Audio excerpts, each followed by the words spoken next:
ลี่ยนหลังคาให้ไหมกันบานนะ โดย สิเปลี่ยนอันผาเสร็จดอกหลังคามัน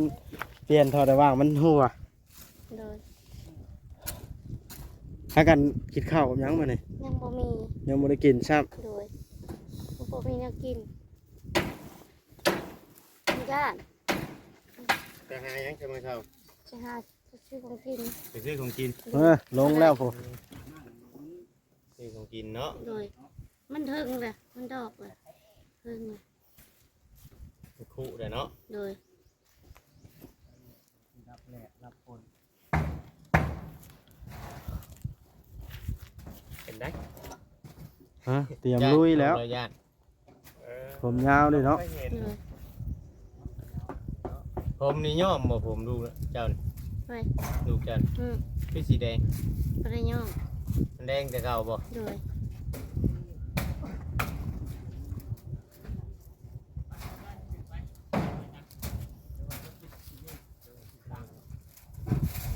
สองสี่แล้วหลังเพิงเลยดิขู่เงี้ยวดิ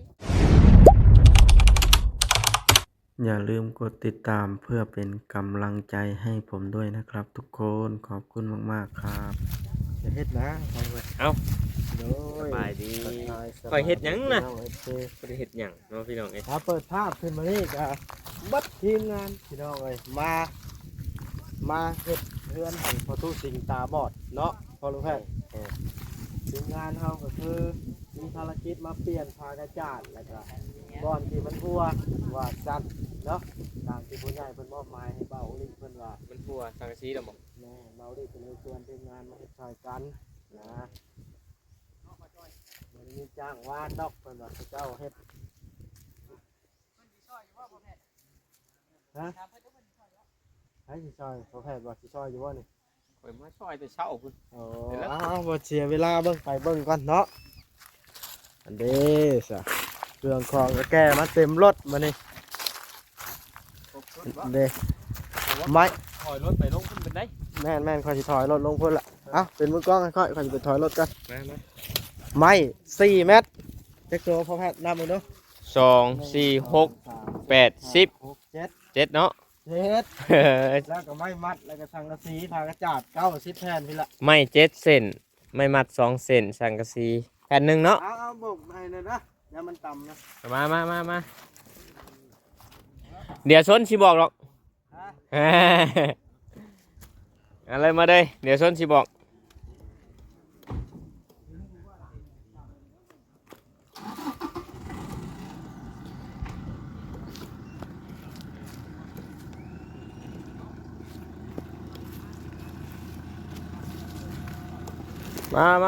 มาตรงมา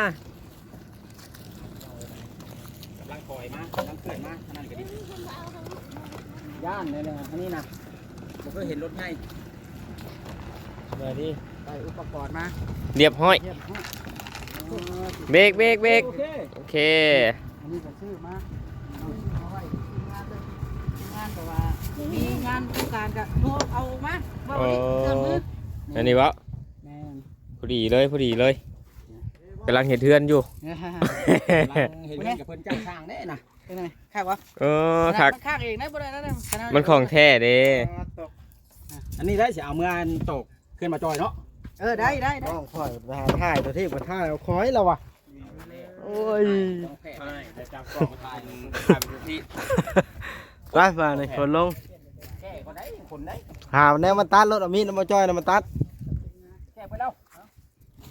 ย่างแก้ตัวนี้ เจ๋แล้ว แก้แล้วก็ได้ย่างแก้ตัวนี้ไปแก้ทางทีงานมาช่วยกันเนาะ ลงไว้เลยนะข่อยจะรถเข้าในห้อง อ๋อเนาะคนแก้หัดก่อนพี่น้องเลย อ้าวมีไฟฟ้าว่าตัวสิง จะไปแสงโซล่าร์เซลล์ สบายดี โดยสบายดี พากันมาได้สายกินนี่ โอ้ยมาแต่หาซื้อของกิน ไป ย่างไปบ่ โดยยังไม่ย่างไปเขา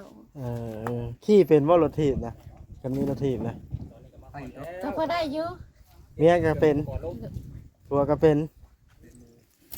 โดย โอ้ยนี่ละพี่น้องสิมาถ่ายพากระจาดนะเพิ่น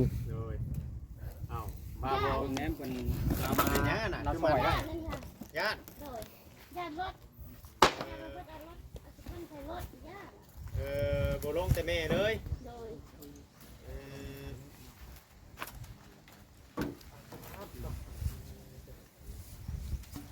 ใจร้ายนี่ ดีใจได้ โดยใจร้ายคุณ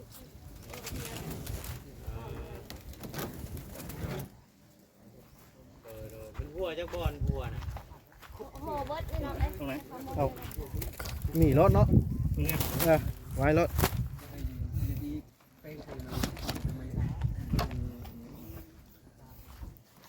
เนี่ยได้เครื่องของน่ะ เร็วเร็ว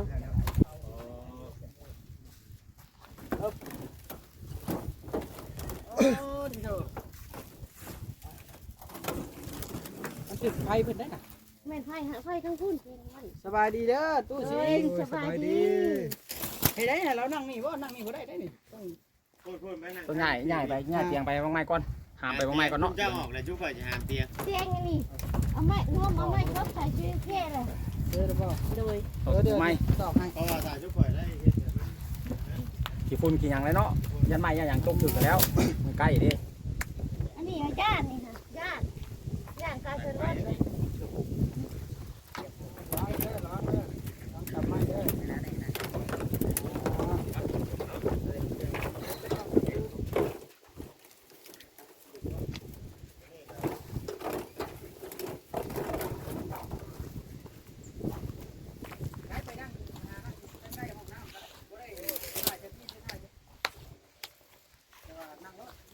เปลี่ยนพาเพื่อนให้ให้เราเอาสารได้ไปปู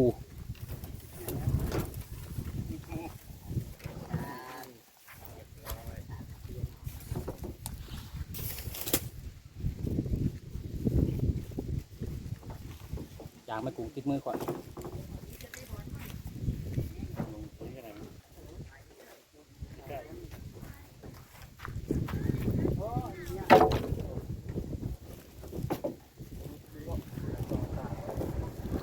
ไม่ครับไม่เลยเนาะไม่ได้แบบสวยงาม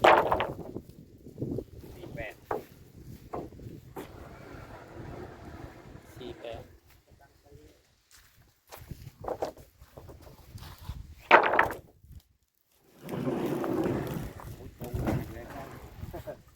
48งามบ่งามเนาะ ใช้มาจ้อยมันสิเอานี่มาตัดเลย เด้นี่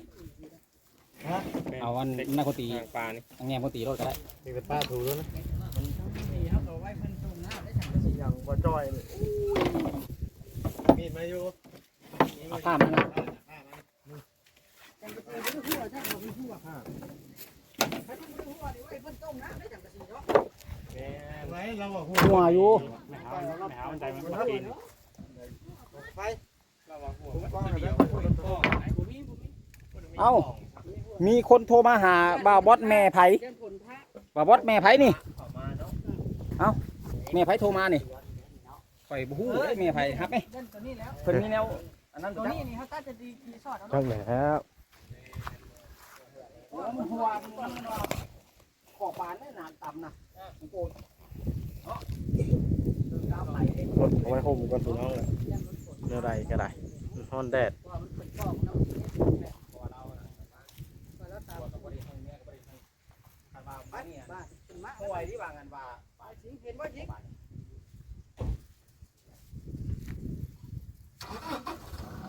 ลูกหน้า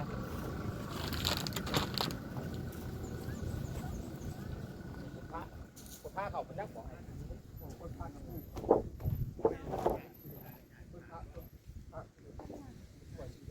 โอ้มันถูกปกเขาทันเตียงมันจะกำบดง่าย เดี๋ยวไปมาตาเตียงแล้วนั่นนี่มันลดนี่เอาตะปูมาตาเลย ใช่ไหม ไอ้ที่ไอ้จอดได้ละ ไอ้สร้างมาแต่บางนอกบอกระหว่างมันนั่นแล้วก็ เฮ้ยมากี่ตอกว่าจ้อย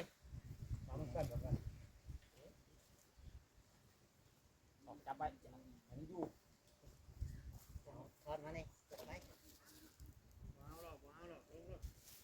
ลอง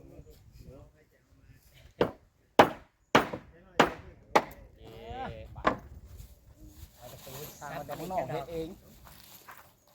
แดดแท้ แต่งเสียงบ่ แม่แต่งเตียงก้อนเราทำไปได้ดิจำมันว่าเอาไว้ง่อยบอกไว้ง่อยทะลุมบ่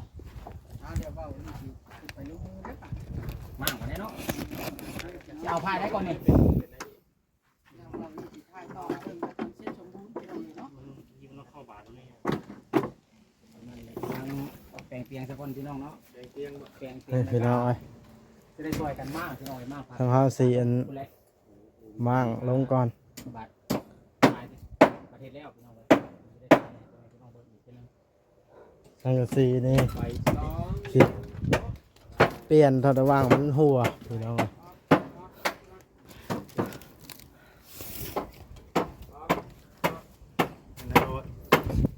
ลงมือมั่งแล้วบาดน่ะ ใช่หัว คำบ่มีบนหัวก็บ่เปลี่ยนเนาะถ้ามันหัวพุ่นแล้วจังเปลี่ยนหาเบิ่งก่อน เตียงอันนี้เอาไว้นักบ่อยได้อีก ที่อยู่บ่อนนอนลาวได้อเฉยเฮ้ยบ่พับลงไปล่างเบิดคนลงไปไว้ห่มก่อน พากระยาดในทางที่ดี คุณมาไว้ สม ทาง ม นี้ ติ ก่อ ว่าน ได้นี่นะ ซ้ำนี่นี่คอยว่าเติบเข้ากันเด้อนี่ คือ คัก สิ กว่า เน่นเนาะ เน่นครั มั บ นสิบ่ห่างง่ายเด้ไปว่า ชงช้อนเลย แม่นอันนี้มันก็ยังอันนั้นอยู่ได้ ไม่นี่แหละ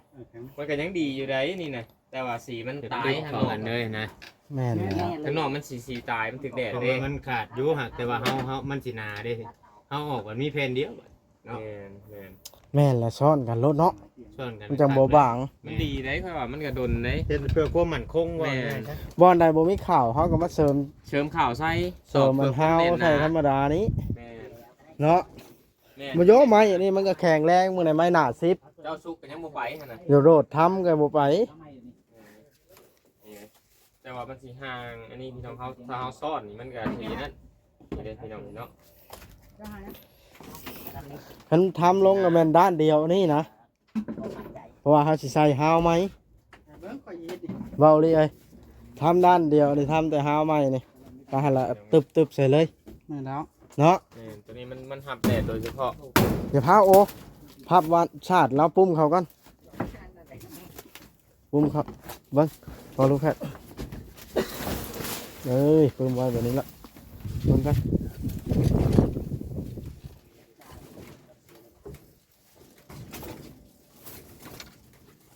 โอเคบาทเดี๋ยวจะได้จบคลิปลงกันบอกบอสนะ จบแล้ว จบคลิปเลยสิลงมือมั่งบุมีผู้เห็นอันนี้เอามาลุยนี่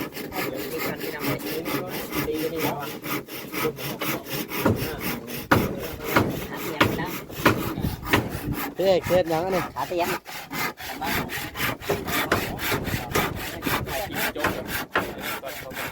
คมดีเนาะ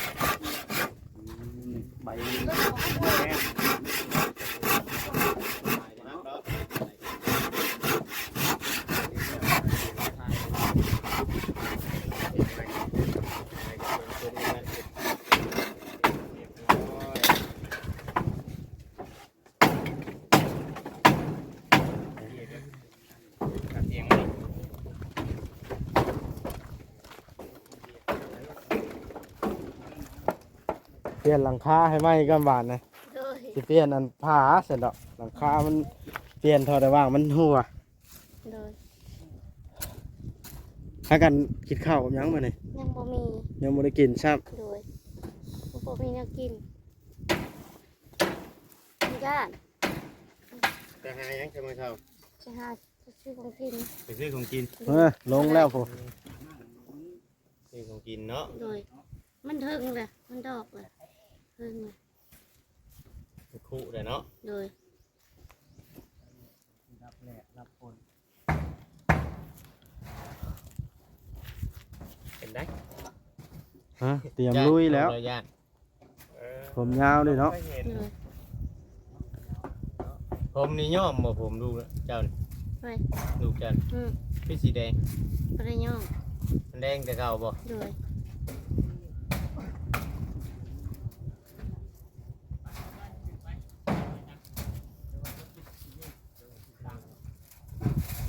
ของสีแล้วหลังเพิงมาดิกูเงี้ยวดิ ฮะ กูเงี้ยว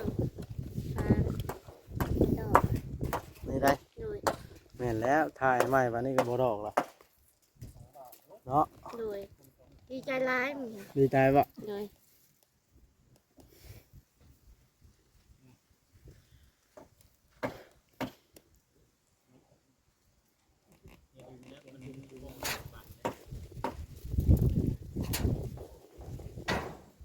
โอเคพี่น้องเอ้ยสิได้จบคลิปลงสิไปเฮ็ดเวียกลำบากนี่มันสิบ่แล้วเด้นี่